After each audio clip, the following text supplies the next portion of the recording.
Hello प्यारे दोस्तों, good evening. कैसे हैं आप लोग? उम्मीद करता हूं आप लोग अच्छे होंगे, स्वस्थ होंगे और मस्त होंगे और अपनी पढ़ाई जम के कर रहे होंगे। प्यारे दोस्तों, आज हम लोग पढ़ने वाले हैं क्लास 12 पॉलिटिकल साइंस के चैप्टर नंबर 1 का वो सारे इंपॉर्टेंट क्वेश्चन प्यारे दोस्तों, जो कि 2009 से लेकर 2025 तक के बोर्ड एग्जाम में बार बार पूछा गया है। और ये क्वेश्चन प्यारे दोस्तों सब्जेक्टिव और ऑब्जेक्टिव दोनों टाइप का क्वेश्चन है।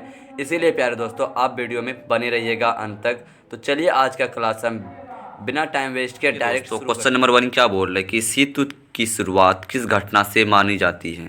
और ये क्वेश्चन दोस्तों 2009 में पूछा था कि शीत युद्ध की शुरुआत किस घटना से मानी जाती है। तो इसका राइट आंसर हो जाएगा ऑप्शन नंबर ए। इसका जो है प्यारे दोस्तों कि द्वितीय विश्व युद्ध का अंत से शीत युद्ध की शुरुआत की घटना को मानी जाती है। ऑप्शन नंबर ए जो है इसका राइट आंसर हो जाएगा। और ये क्वेश्चन दोस्तों 2009 में ये क्वेश्चन पूछा हुआ है क्वेश्चन, इसीलिए आप इसको याद रखिएगा। देखते हैं दोस्तों क्वेश्चन नंबर 2 क्या बोल रहे हैं।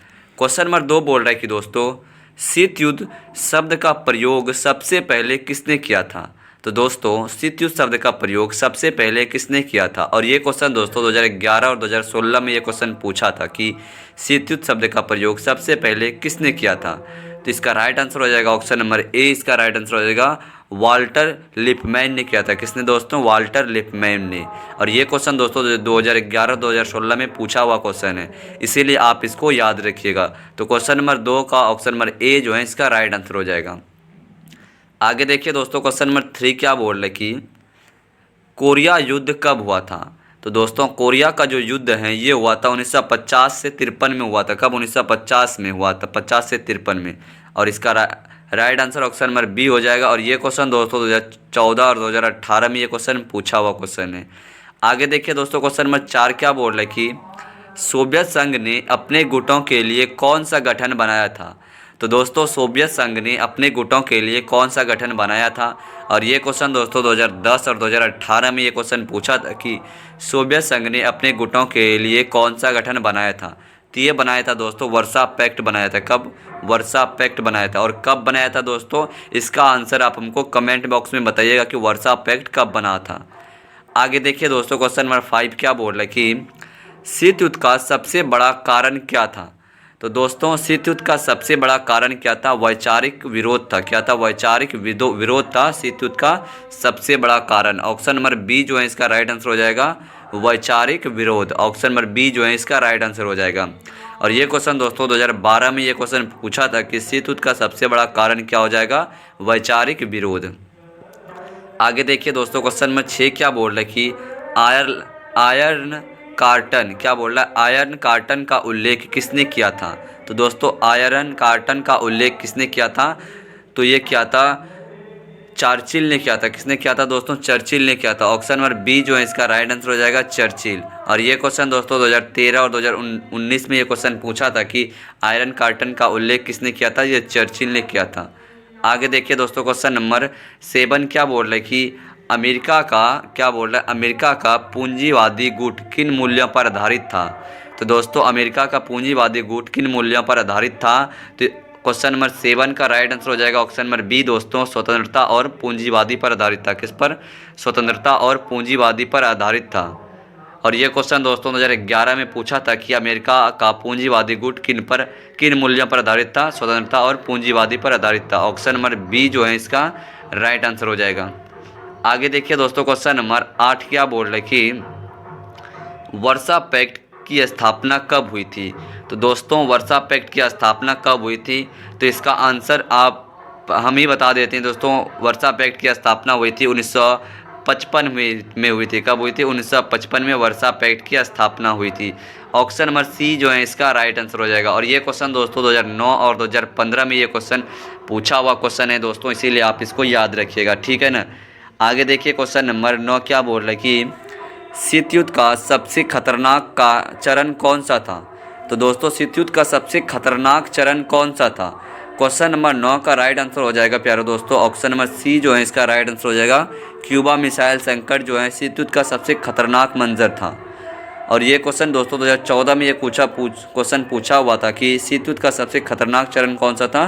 क्यूबा मिसाइल संकट। तो क्वेश्चन नंबर 9 का प्यारे दोस्तों ऑप्शन नंबर जो सी है इसका राइट आंसर हो जाएगा क्यूबा मिसाइल संकट। आगे देखिए दोस्तों क्वेश्चन नंबर 10 क्या बोल रहा है कि क्यूबा मिसाइल संकट कब हुआ था। क्या बोल रहा है दोस्तों कि क्यूबा मिसाइल संकट कब हुआ था। और ये क्वेश्चन दोस्तों 2013 में ये क्वेश्चन पूछा था कि क्यूबा मिसाइल संकट कब हुआ था। तो ये हुआ था प्यारे दोस्तों 1962 में क्यूबा मिसाइल संकट हुआ था। कब हुआ था? 1962 में। ऑप्शन नंबर सी जो है इसका राइट आंसर हो जाएगा 1962। और ये क्वेश्चन दोस्तों 2026 के बोर्ड एग्जाम में आपको देखने को मिलेगा, इसीलिए आप इसको याद रखिएगा, ठीक है ना दोस्तों। ये क्वेश्चन प्यारे दोस्तों मोस्ट VVI इंपॉर्टेंट क्वेश्चन है, इसको आप ज़रूर याद कर लीजिए। देखिए दोस्तों क्वेश्चन नंबर 11 क्या बोल रहा है कि नाटो का पूरा नाम क्या है। तो दोस्तों नाटो का पूरा नाम क्या हो जाएगा? तो ये हो जाएगा North Atlantic Treaty Organization. Option number A जो है इसका राइट आंसर हो जाएगा नॉर्थ अटलांटिक ट्रीटी ऑर्गेनाइजेशन जो है नाटो का पूरा नाम हो जाएगा। और ये क्वेश्चन दोस्तों 2012 और 2017 में पूछा था कि नाटो का पूरा नाम क्या था। तो ये नॉर्थ अटलांटिक ट्रीटी ऑर्गेनाइजेशन। आगे देखिए दोस्तों नाटो का गठन कब हुआ था। क्या बोल रहा है कि नाटो का गठन कब हुआ था। और ये क्वेश्चन 2008 और 2019 में पूछा था कि नाटो का गठन कब हुआ था प्यारे दोस्तों। तो ये हुआ था 1949 में नाटो का गठन हुआ था। कब? 1949 में। ऑप्शन नंबर सी जो है इसका राइट आंसर हो जाएगा 1949। आगे देखिए दोस्तों क्वेश्चन नंबर 13 क्या बोल रहा है कि शीतयुद्ध का काल कब तक माना जाता है। क्या बोल रहा है दोस्तों क्वेश्चन नंबर 13 कि शीतयुद्ध का काल कब तक माना जाता है।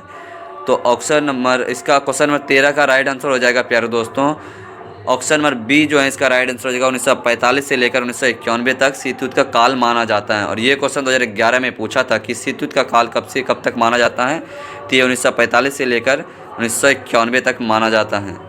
ऑप्शन नंबर 20 का राइट आंसर हो जाएगा। क्वेश्चन नंबर 14 का देखिए प्यारे दोस्तों क्वेश्चन नंबर 14 का क्या बोल रहा है कि शीतयुद्ध का अंत किसके पतन से हुआ था। तो शीतयुद्ध का अंत प्यारे दोस्तों किसके पतन से हुआ था। तो क्वेश्चन नंबर 14 का राइट आंसर हो जाएगा प्यारे दोस्तों किसके पतन से हुआ था। तो ये सोवियत संघ के पतन से शीतयुद्ध का अंत हुआ था। किसके पतन से? सोवियत संघ के पतन से। और ये को क्वेश्चन प्यारे दोस्तों 2015 में ये क्वेश्चन पूछा हुआ क्वेश्चन है, इसीलिए आप इसको याद रखिएगा। तो क्वेश्चन नंबर 14 का ऑप्शन नंबर बी जो है सोवियत संघ, ये इसका राइट आंसर हो जाएगा। आगे देखिए दोस्तों क्वेश्चन नंबर 15 क्या बोल रहा है कि क्वेश्चन नंबर 15 बोल रहा है संयुक्त राष्ट्र संघ की स्थापना कब हुई थी। और ये क्वेश्चन दोस्तों 2010 और 2018 में पूछा था कि संयुक्त राष्ट्र संघ की स्थापना कब हुई थी। ये हुई थी 1945 में संयुक्त राष्ट्र संघ की स्थापना हुई थी। कब हुई थी दोस्तों? 1945 में। ऑप्शन नंबर सी जो है इसका राइट आंसर हो जाएगा 1945। आगे देखिए दोस्तों क्वेश्चन नंबर 16 क्या बोल रहा है कि शीतयुद्ध के दौरान नॉन अलाइंड मूवमेंट। क्या बोल रहा है शीतयुद्ध के दौरान नॉन अलाइंड मूवमेंट का मुख्य उद्देश्य क्या था। और ये क्वेश्चन दोस्तों 2016 और 2022 में ये क्वेश्चन पूछा था कि शीतयुद्ध के दौरान नॉन अलाइंड मूवमेंट का मुख्य सिद्धांत क्या था। तो क्वेश्चन नंबर 16 का राइट आंसर हो जाएगा प्यारे दोस्तों ऑप्शन नंबर बी जो है इसका राइट आंसर हो जाएगा तटस्थता रहस्य था। क्या था? तटस्थता का रहस्य था। ऑप्शन नंबर बी इसका राइट आंसर हो जाएगा। आगे देखिए दोस्तों क्वेश्चन नंबर 17 क्या बोल रहा है कि गुटनिरपेक्ष आंदोलन की पहली बैठक कहाँ हुई थी। तो दोस्तों गुटनिरपेक्ष आंदोलन की पहली बैठक कहाँ हुई थी। ये हुई थी बेलग्रेड में हुई थी गुटनिरपेक्ष आंदोलन की पहली बैठक। और ये क्वेश्चन दोस्तों 2009 में ये क्वेश्चन पूछा था कि गुटनिरपेक्ष आंदोलन की पहली बैठक कहाँ हुई थी। ये बेलग्रेड में हुई थी। और ये क्वेश्चन दोस्तों आपके बोर्ड एग्जाम में ज़रूर देखने को मिलेगा 2026 के बोर्ड एग्जाम में। ये क्वेश्चन आप याद कर लीजिए, ठीक है दोस्तों। देखिए क्वेश्चन नंबर 18 क्या बोल रहा है कि एनएम के प्रमुख नेता कौन थे। तो प्यारे दोस्तों एनएम के प्रमुख नेता कौन थे। क्वेश्चन नंबर 18 का राइट आंसर हो जाएगा प्यारे दोस्तों एनएम के प्रमुख नेता नेहरू और टीटो और नासिक थे। कौन थे? नेहरू, टीटो और नासिक थे एनएम के प्रमुख नेता। और ये क्वेश्चन दोस्तों 2011 और 2019 में ये क्वेश्चन पूछा हुआ था। ऑप्शन नंबर ए जो है इसका राइट आंसर हो जाएगा। आगे देखिए दोस्तों क्वेश्चन नंबर 19 क्या बोल रहा है कि बर्लिन की दीवार का निर्माण कब हुआ था। तो दोस्तों बर्लिन की दीवार का निर्माण जो है ये हुआ था 1961 में हुआ था। कब हुआ था? 1961 में। ऑप्शन नंबर सी जो है दोस्तों इसका राइट आंसर हो जाएगा 1961। और ये क्वेश्चन दोस्तों 2012 और 2014 में ये क्वेश्चन पूछा था कि बर्लिन का दीवार का निर्माण कब हुआ था। 1961 में रखिएगा। देखिए दोस्तों क्वेश्चन नंबर 20 क्या बोल रहे हैं कि बर्लिन की दीवार गिरी कब। तो बर्लिन की दीवार कब गिरी थी दोस्तों। ये गिरी थी 1989 में गिरी थी। बर्लिन की दीवार कब गिरी थी? 1989 में। ऑप्शन नंबर सी जो है इसका राइट आंसर हो जाएगा 1989। आगे देखिए दोस्तों क्वेश्चन नंबर 21 क्या बोल रहे हैं कि शीतयुद्ध का प्रमुख सिद्धांत क्या था। तो दोस्तों शीत युद्ध का जो है प्रमुख सिद्धांत क्या था? वैचारिक विरोध था। क्या था? वैचारिक विरोध। ऑप्शन नंबर बी जो है इसका राइट आंसर हो जाएगा वैचारिक विरोध।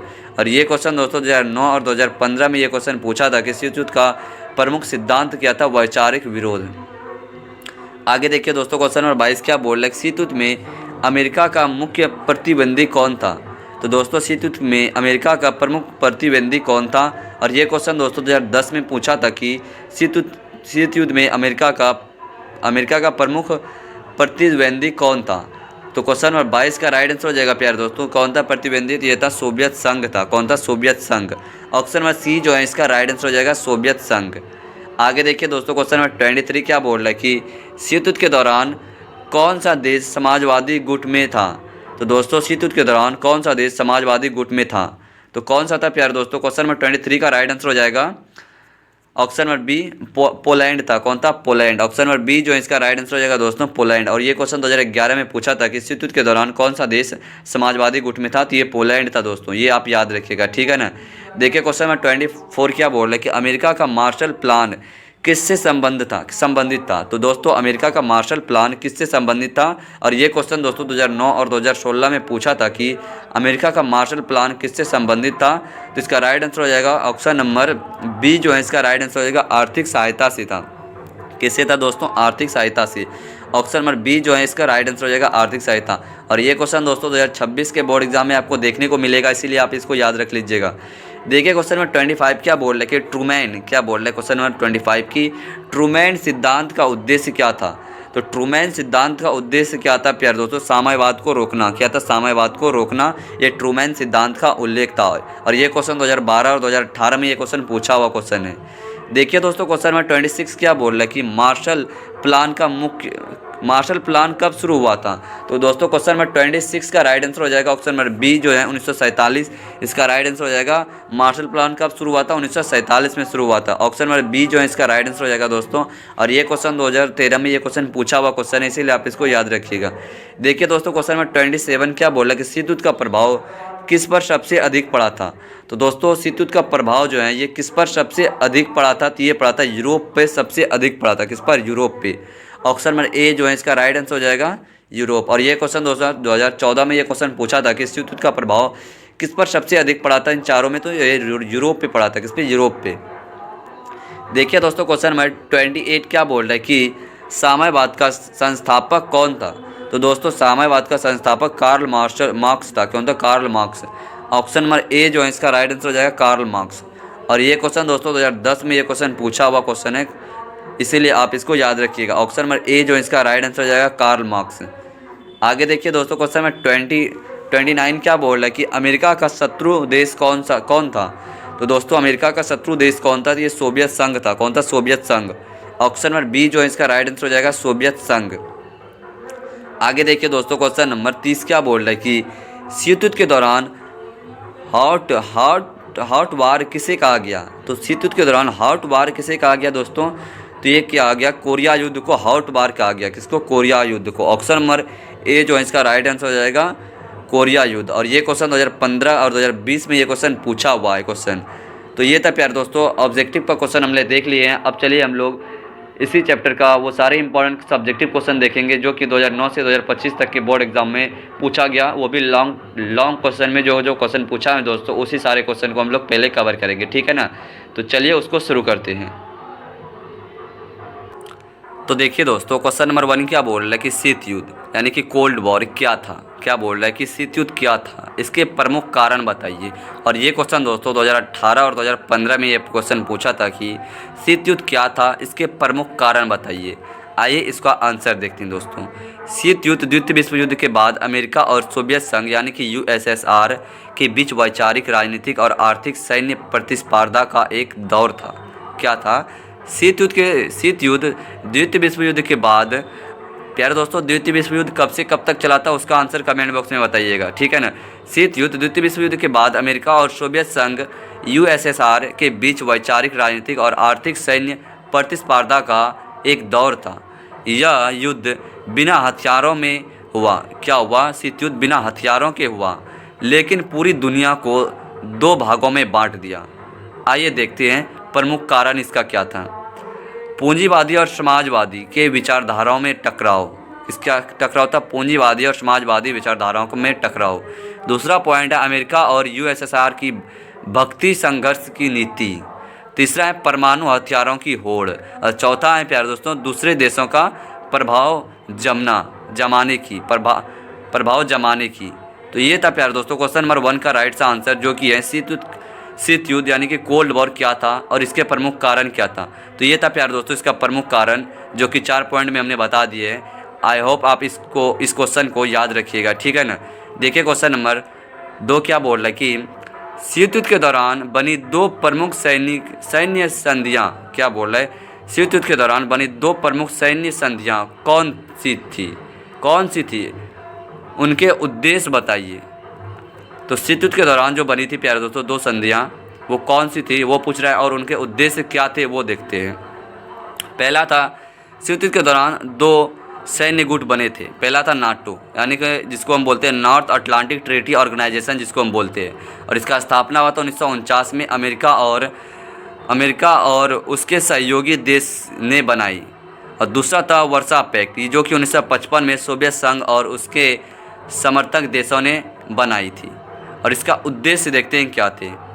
इसका उद्देश्य थे प्यारे दोस्तों अपने अपने देशों की सुरक्षा और रक्षा सुनिश्चित करना। क्या था इसका उद्देश्य कि अपने अपने देशों की सुरक्षा और रक्षा सुनिश्चित करना। और दूसरा था दूसरे गुट के प्रभाव को रोकना। और तीसरा था राजनीतिक और सैन्य एकता बनाए रखना। तो ये था प्यारे दोस्तों क्वेश्चन नंबर 2 का राइट आंसर, जो कि है शीत युद्ध के दौरान बनी 2 प्रमुख सैन्य संधियाँ कौन कौन सी थी। तो प्रमुख 2 संधियाँ हम बता दिए प्यारे दोस्तों, एक था नाटो और दूसरा था वर्सा पैक्ट। तो नाटो का फुल फॉर्म बता दिए नॉर्थ अटलांटिक ट्रीटी ऑर्गेनाइजेशन, इसका स्थापना हुआ था 1949 में, और वर्सा पैक्ट की स्थापना हुआ था 1955 में। तो ये प्यारे दोस्तों ये जितना है कि नाटो का फुल फॉर्म बता हो गया और इसकी स्थापना, ये क्वेश्चन आपके बोर्ड एग्जाम में ऑब्जेक्टिव में बहुत बार पूछता है, इसीलिए आप ये सब याद रखिएगा। देखिए दोस्तों क्वेश्चन नंबर 3 क्या बोल रहा है कि गुटनिरपेक्ष आंदोलन यानी कि एनएम का क्या है, इसके प्रमुख उद्देश्य लिखिए। आइए देखते हैं प्यारे दोस्तों एनएम क्या था। तो देखिए दोस्तों इसका आंसर देखते क्या बोल रहा है कि गुटनिरपेक्ष आंदोलन वह नीति थी जिसमें देश अमेरिका या सोवियत संघ के किसी भी गुट में शामिल नहीं हुए। क्या बोल रहा है, गुटनिरपेक्ष आंदोलन वह नीति थी जिसमें देश अमेरिका या सोवियत संघ के किसी भी गुट में शामिल नहीं हुए। भारत, मिस्र, युगोस्लाविया जैसे देश ने इसका नेतृत्व किया। किसने किया था, भारत था, मिस्र था,